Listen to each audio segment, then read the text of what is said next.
susah ya. Nah, itu bisa dimasukkan lektor, tapi sebenarnya ya di variasi 3 itu ya, ketika dia membutuhkan lektor, ketika memasukkan lektor, si lektor itu betul-betul prominent maksudnya. Ya. Kadang-kadang dia punya lektor kepala, tapi yang dimunculkan justru lektornya. Mengapa? Karena lektornya ini memang mempunyai rekam jejak praktisi yang kuat misalnya. Oh, dia meskipun lektor, ya. Karena pasti kalau ada lektor dan lektor kepala, yang didulukan lektor kepala. Tapi kalau ada lektor kepala dan lektor, kenapa lektor ini diambil? Ya, karena memang dia misal pendamping DPR, ya, dalam menyusun anggaran kayak gitu. Dia lebih kita butuhkan menjadi dosen di situ, ya.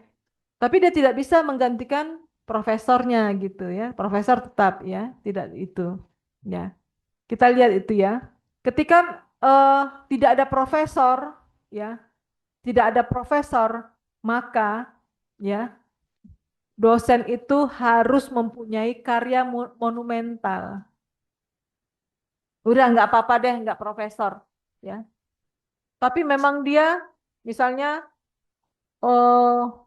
dia yang menjadi direktur BUMDes, direktur BUMD, ya. Sehingga ketika kita bicara terkait dengan pengembangan aset daerah, ya memang dia orangnya, ya boleh nggak apa-apa, nggak ada profesor, tapi orangnya memang kalibernya kaliber profesor, boleh nol tuh profesornya, ya. Tapi ada orang yang bisa menggantikan sosok profesor di situ, ya. Kemudian risetnya seperti apa? Ya. Nah, yang terbaik itu di variasi 1, yang nomor 1 itu minimal banget ya, variasi 1 itu juga bagus sepertinya nilainya ya. Karena dia memiliki karya monumental yang cukup banyak. Nah, tapi nilai yang bagus itu lihat Bapak Ibu ya, ketika profesornya 2 dan lektor kepalanya 3, nilainya 4. Nilai dosen tidak ada 0 Ibu. Ya. Minimal 2 atau ditolak. Itu. Kalau sudah diterima, minimal nilai dosen itu 2. Kalau tidak 2 artinya 0, ditolak. Berarti minimal memang harus ada 5 dosennya. Ya, tapi nilainya 2. Kalau nggak ada satu boleh Prof. Ya, maksimal 3 nilainya. Dengan kriteria tadi, ada karya monumental, publikasi jurnal internasional, seperti itu. Ya. Paham ya Bapak Ibu ya. Jadi nggak apa-apa yang mau maju, kita kan belum punya profesor. Tapi 2 itu anggota dewan. 3 periode, ya udah buka aja lah, nggak apa-apa. Ya, ya, karena kita sudah melihat kompetensi dia ya untuk menjadi punggawa karena harus ada sosok ya, harus ada sosok, harus ada yang mendampingi, harus ada promotor ya di program tersebut. Lanjut, lanjut Mas. Oke. Oke, kemudian kita masuk poin ketiga yaitu unit pengelola program studi. Nah, yang saya jelaskan tadi, kalau sudah punya 1 yang bagus Bapak Ibu ya, akreditasi pun bisa dibutuhkan, bisa digunakan ini. Nah, nanti Pak Nirwan ya, itu bisa di-set ya untuk unit pengelola program studi ini. Yang pertama terkait dengan organisasi dan tata kelola UPPS. Ya, ini yang diminta ini memang unsur penyusun kebijakan, unsur pelaksana akademik, unsur penunjang akademik, unsur pengendalian dan penjaminan mutu, dan unsur tata administrasi, administrasi dan tata usaha. 5, ya. Kalau kita hanya menjelaskan di tataran ini fakultas, itu enggak ada unsur penyusun kebijakan di fakultas, kan senat perguruan tinggi. Secara apa normatif dia yang organ penyusun kebijakan itu kan senat. Senat perguruan tinggi, bukan senat fakultas. Oleh sebab itu, ada baiknya ketika di 3.1 yang dijelaskan itu the whole of institution, yaitu IPDN-nya, ya. Tetapi perlu juga ditambahkan nanti UPPS yang terdekat. Jadi ada dua struktur. Struktur universitas, jelaskan fungsinya yang 5 fungsi tadi. Harus izhar Bapak Ibu ya. Jelas diartikulasikan. Unsur 1, penyusun kebijakan adalah senat perguruan tinggi. Terdiri dari siapa saja, tugas dan fungsinya apa. 2, unsur pelaksana akademik. Diawali oleh rektor yang dibantu dengan wakil rektor. Disusul dengan dekan dan memiliki wakil dekan. Kaprodi atau kajurnya dulu, kemudian kaprodi, kaleb. Itu adalah unsur pelaksana akademik. Kemudian unsur penunjang akademik, perpustakaan, TIK, apalagi eh,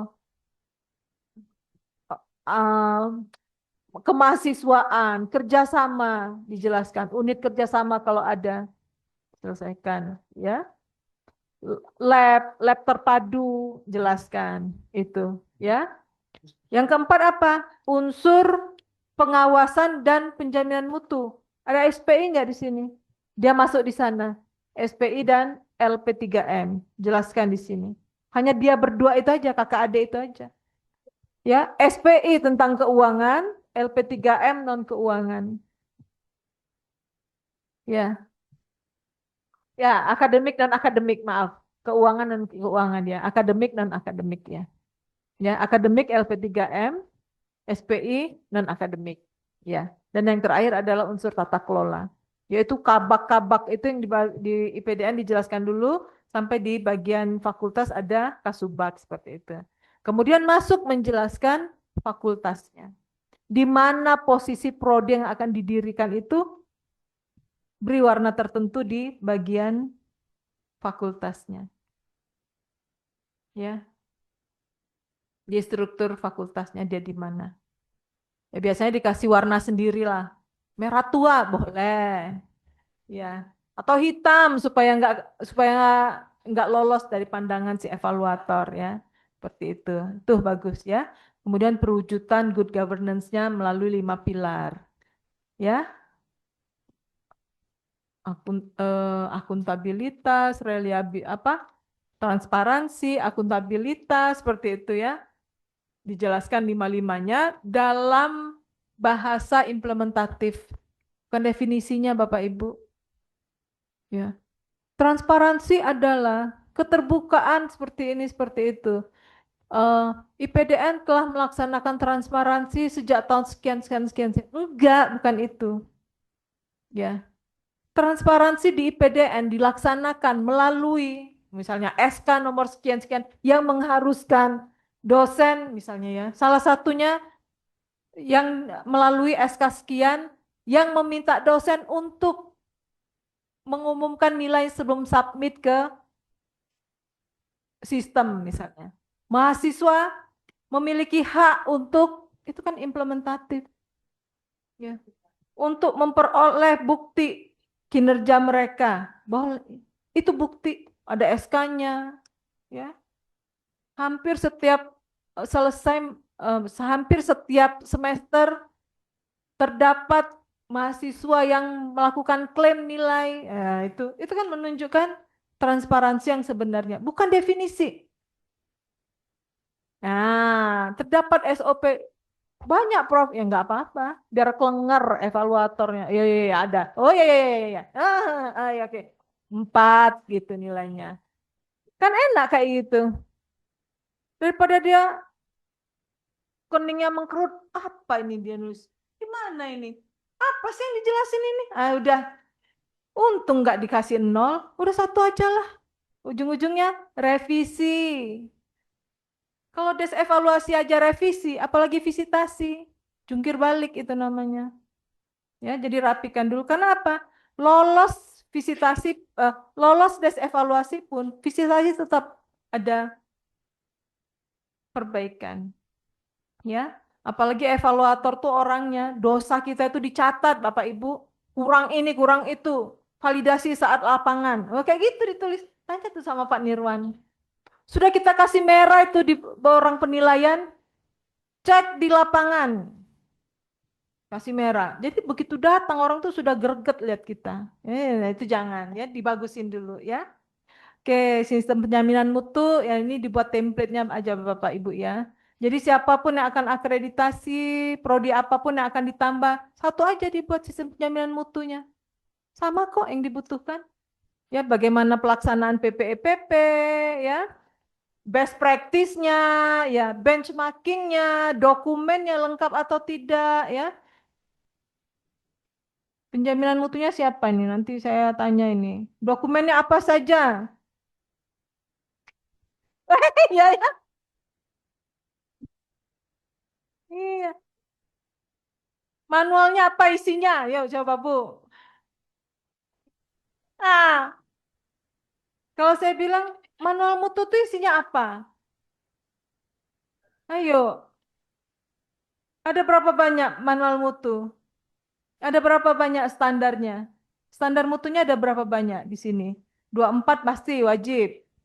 24 minimal. 29 berarti apa? Apa? Pelampauannya 5. 29 ya, Bu ya. Manual mutunya ada berapa?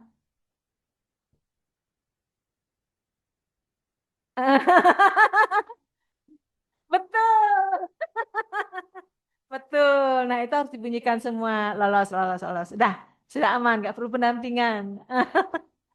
Ya, begitu ya Ibu Bapak ya. Logikanya itu baru logika, Bu, belum implementasinya ya. Ya, belum belum buktinya ya segala macam. Sehingga nah kalau sudah ada itu bisa dibunyikan, udah jadiin template nih. Mau akreditasi pakai ini sistem penjaminan mutu. Mau pendirian program studi baru pakai ini penjaminan mutu. Paling benchmarkingnya yang bertambah setiap tahun misalnya itu yang di eh, foto-fotonya kita sertakan. Oke. Kemudian syarat kelulusan tadi Bu, TOEFL-nya berapa? Ada template-nya sudah ada. Ya, nanti kan kalau di download itu ada. TOEFL-nya berapa, ya, publikasinya berapa, ya, dan lain sebagainya. Itu ada tabelnya. Diikutin, ya. Biasanya itu juga akan debatable nanti. Misalnya TOEFL 475, S1 berapa? S1 kami 450, S2-nya 475 juga kayak gitu. Ya harusnya agak naik ya. Debatable aja itu. Kalau memang kita susah di sini orang ngajar aja mahasiswanya jawab pakai bahasa Sunda gitu kayak gitu. Ya, itu syarat kelulusannya ya diperhatikan nanti. Publikasi Scopusnya berapa, international conference-nya ada atau tidak, buku ada atau tidak ya. Boleh ya. Kalau di Unila dulu ada satu buku ya. Jadi dosen itu nggak usah nulis buku lagi, mahasiswa sudah membuatkan buku bimbingannya. Kan bekerja sama-sama dosennya memang. Dosen itu ya, jadi dosen, jadi buku, ya Pak Kaprodia. Jadi buku itu bisa dihasilkan dari bab 2, buku referensi itu bab 2 itu Pak. Karena bab 2 itu pasti mengkaji teori dan hasil penelitian terdahulu. Ya kan Pak? Iya. Nah, apalagi kalau promotor dan kopromotornya itu punya riset yang disitasi di dalam bab 2 mahasiswanya, itulah bentuk buku referensi. Jadi buku referensi itu buku yang dihasilkan dengan menggunakan referensi si penulis dan dapat digunakan menjadi referensi orang ketika meneliti. Itu buku referensi. Ya, jadi banyak kita dialektikanya ya. Oke. Sarana rekam jejak pengembangan keilmuan dan penelitian ya. eh, Bukti misalnya dosennya reviewer di jurnal apa, conference di mana, menjadi apa invited speaker di mana ya. Nah, itu rekam jejak pengembangan keilmuan, ya menjadi dosen visiting lecturer di mana ya, itu pengembangan keilmuan dan penelitian. Sarana dan prasarana yang tadi saya bilang ini bisa sama ya, kecuali satu ya, ruang khusus dan peralatan. Akademik khusus itu ya kalau mungkin di IPDN bisa sama ya, tapi kalau misalnya ada yang khusus misalnya ada yang terkait dengan hukum ya, ada peradilan semu, itu harus sendiri.